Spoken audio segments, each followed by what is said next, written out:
Hello students, मु मानस ओडिशार थिबा समस्त जुक्त दुईर छात्र छात्री माननकु स्वागत जनाऊँगी आमर यूट्यूब चैनल को।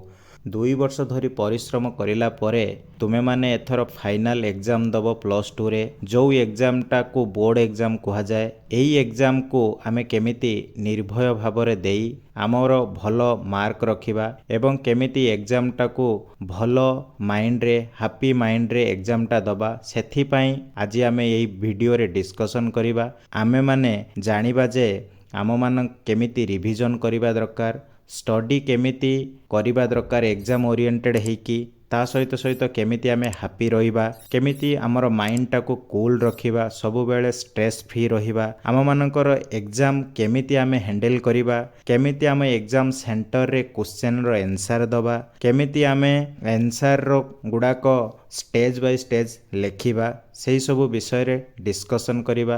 ता सहित सहित मु तुम माननकु किछि टेक्निक्स बतैबी जो टेक्निक्स को अप्लाई करिकी तुमे तुम मानकर कंसंट्रेशन पावर स्टडी टाइम को इंक्रीज करने सहित सहित तुम माने केमिति हैप्पी रहिकी एग्जाम टा को कंट्रोल करि परिबो तुम इच्छा अनुसार आउ केमिति भलो आंसर लेखि परिबो सेथि पई आमे ए वीडियो रे डिस्कशन करिबा। फास्ट मु कहिबी पिला माने तुमे तुमर मन को जेते दूर संभव सेते दूर शांत रख एवं सबु बेले निज उपरे भरोसा रख। जदि तुमे तुमर मन को शांति रखिबा सहित सबु बेले हैप्पी रहिबो, हैप्पी रही जेकोसी गोटे काम करिबो तार फल निश्चिंत भावरे भल हबो। तुमे जमा डर नहीं एग्जाम पई, एग्जाम रे क्वेश्चन निश्चिंत भावरे भल आसीबो।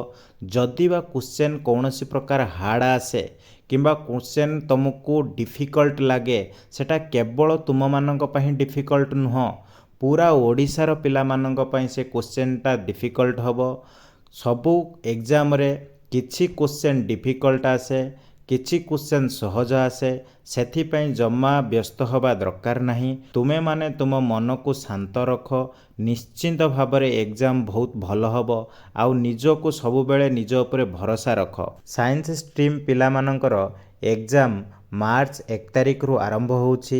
Both regular and ex regular पिला गोटिए दिन रे एग्जाम देबे। समय सकाळ 10टा रु दिन 1 पर्यंत तुमर एग्जाम हबो। सेथि पई तुम माने तुम मानकर एमआईएल को भल भावरे रिविजन कर, तुमर सिलेबस अनुसार एमआईएल विषय को भल भावरे पढ़।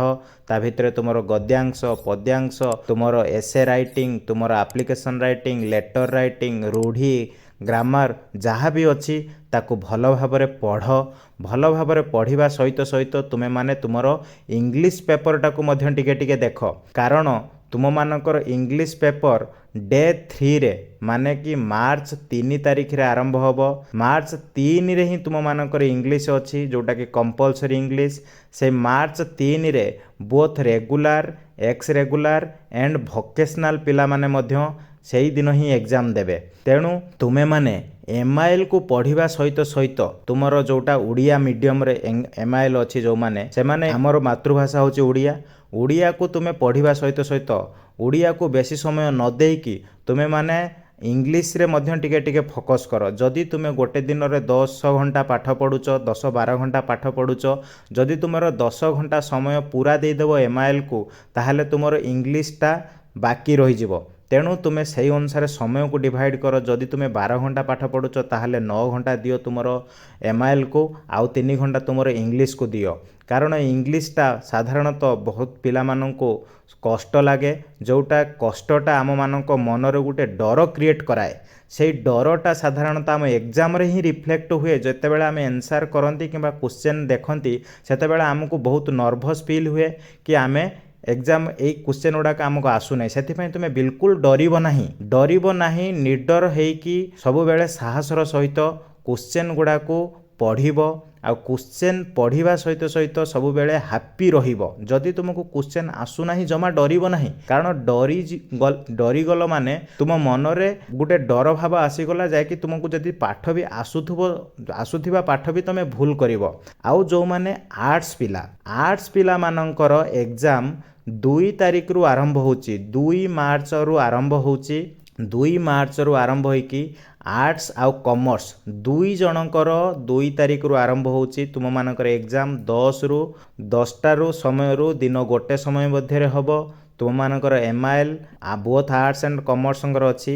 ଆଉ ଆର୍ଟ୍ସ ପିଲାମାନେ ମଧ୍ୟ ତୁମମାନଙ୍କୁ ମୁଁ କହିଦେଉଛି ସେଇମିତି ଯେମିତି ସାଇନ୍ସ ପିଲାମାନଙ୍କୁ କହିଲି ତୁମେମାନେ ତୁମର ଯେଉଁଟା MIL ଅଛି ତାକୁ ରିଭିଜନ୍ କରିବା ସହିତ ତୁମମାନଙ୍କର ଇଂଲିଶ ପେପରକୁ ମଧ୍ୟ ଟିକେ ଟିକେ ଦେଖ। ଯେମିତିକି ତାକୁ ଯଦି ତୁମେ MILକୁ ଯଦି ଅଧିକା ସମୟ ଦେଉଛ 60% ତାହେଲେ 40% ତୁମର ଇଂଲିଶକୁ ଦିଅ।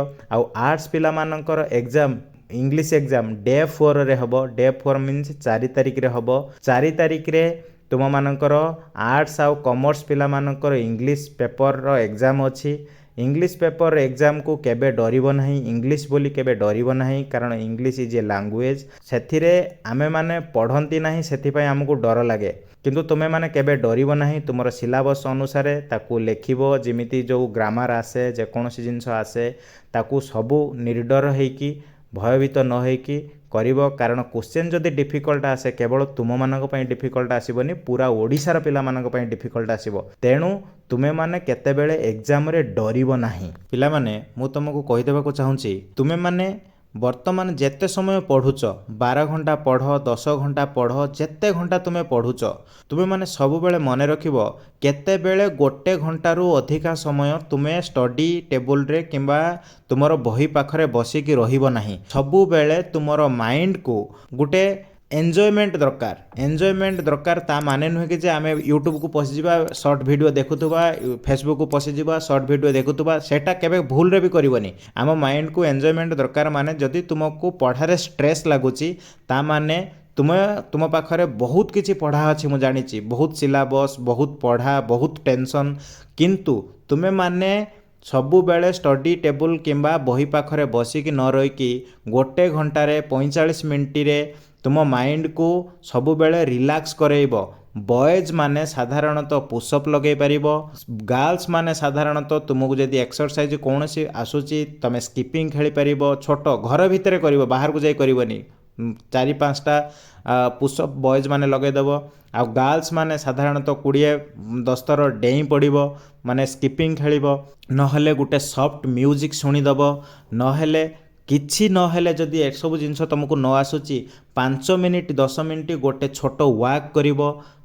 କ୍ଲିନ୍ ଏୟାର, କ୍ଲିନ୍ ବ୍ରିଥ୍ ନେବ, ଡିପ୍ ବ୍ରିଥ୍ ନେବ, ଯାହାଦ୍ୱାରା ତୁମ ମାଇଣ୍ଡକୁ ଗୋଟେ ରିଲାକ୍ସ ଲାଗିବ। ତୁମ ମାଇଣ୍ଡକୁ ଯେତେବେଳେ ରିଲାକ୍ସ ଲାଗିବ, ତୁମ ମାଇଣ୍ଡରୁ ଯେତେବେଳେ ବାହାର କିଛି ଚିନ୍ତା କରିବ, ସେତେବେଳେ ତୁମ ଷ୍ଟଡି ରିଲେଟେଡ୍ ଯଦି ଚିନ୍ତା ନ କରିବ, ତାହେଲେ ତୁମକୁ ହାପି ଲାଗିବ। ଆଉ ଏହା ପରେ ଯେତେବେଳେ ଏଇସବୁ ଜିନିଷ କରିସାରିବ, ଯେତେବେଳେ ତୁମେ ପୁଣି ଥରେ ପଢ଼ିବା ପାଇଁ ବସିବ, ଦେଖିବ ନିଶ୍ଚିନ୍ତ ଭାବରେ ତୁମକୁ ଭଲ ଲାଗିବ। ଆଉ ଷ୍ଟଡିରେ ତୁମର କନସେନ୍ଟ୍ରେସନ୍ ଆଗଠାରୁ ଅଧିକା ବଢ଼ିଯିବ। ଏଇଟା କରିକି ପଢ଼ିବା ସହିତ ତୁମେମାନେ ତୁମର ଷ୍ଟଡିଟାକୁ ଏନ୍ଜୟ କରିପାରିବ। ତୁମକୁ ଏନ୍ଜୟ ଯେତେବେଳେ ଲାଗିବ, ସେତେବେଳେ ତୁମ ଷ୍ଟଡିଟା ତୁମକୁ ଆଗକୁ ଅଧିକାରୁ ଅଧିକା ପଢ଼ିବା ପାଇଁ ହିଁ ଭଲ ଲାଗିବ। ତେଣୁ ଏଇଟାକୁ ହିଁ ସମସ୍ତେ ଟ୍ରାଏ କର ଏଇଟା କରିବା ପାଇଁ। ଏବଂ ସବୁବେଳେ ଟ୍ରାଏ କରିବ ଯେ ଏକ୍ଜାମ୍ ସେଣ୍ଟରକୁ 30 ମିନିଟ୍ସ ପୂର୍ବରୁ ପହଞ୍ଚିଯିବା ପାଇଁ। ଏକ୍ଜାମ୍ ସେଣ୍ଟର ପାଖରେ 30 ମିନିଟ୍ସ ପୂର୍ବରୁ ପହଞ୍ଚିଯିବା ପାଇଁ। 30 ମିନିଟ୍ସ ପୂର୍ବରୁ ପହଞ୍ଚିଗଲା ପରେ କାହା ସହିତ କଥାବାର୍ତ୍ତା କିଛି କରିବ ନାହିଁ। ସବୁବେଳେ ଏଇଟା ଟ୍ରାଏ କରିବ ଯେ କି ମୁଁ କେମିତି ଭଲସେ ଏକ୍ଜାମ୍ ଦେବି। ମୁଁ ଯେତିକି ପଢ଼ିକି ଆସିଛି, ବହୁତ ଭଲସେ ପଢ଼ିକି ଆସିଛି। ମୋ ଭଳିଆ କେହି ପଢ଼ି ନାହାନ୍ତି। ମୋତେ ସବୁ କ୍ୱେଶ୍ଚନ୍ ଆସିବ। ବୁଝିପାରିଲେ କି ନାହିଁ? ମୁଁ ସବୁ ଜାଣିଛି ତା ମାନେ ନୁହେଁ କି ଯେ ତୁମେ ନିଜକୁ ଅହଂଭାବ କରାଉଛ। ମୁଁ ସବୁ ଜାଣିଛି ତା ମାନେ ହେଉଛି ଯେ କି ମୋତେ ସେଲ୍ଫ କନଫିଡେଣ୍ଟ କରାଉଛି ଯେ କି ମୁଁ ଜାଣିଛି ମୋତେ ଯେଉଁ କ୍ୱେଶ୍ଚନ୍ ଆସିବ ମୁଁ କରିଦେବି। ତୁମ ଉପରେ ନିଜର ଉପରେ ତୁମେ ନିଜକୁ କନଫିଡେଣ୍ଟ ବିଲ୍ଡିଂ କରାଉଛ ଯେ କି ମୁଁ ସବୁକିଛି ଜାଣିଛି, ମୁଁ ସବୁକିଛି କରିଦେବି। ଫାର୍ଷ୍ଟ କଥା। ସେକେଣ୍ଡ କଥା ହେଉଛି, ଯେତେବେଳେ କ୍ୱେଶ୍ଚନ୍ ପଢ଼ୁଛ, क्वेश्चन पढ़िला बेले कौनसी ओभरवेलम्ड हम ना। जदि तुमको क्वेश्चन सबकिछि आसूची, क्वेश्चन हाँ आसी जाऊँ मत सबकिछि, ताहले तुमे केतेबेले भी माने भेरी एक्साइटेड हम ना। भेरी एक्साइटेड ओभर एक्साइटेड हम ना।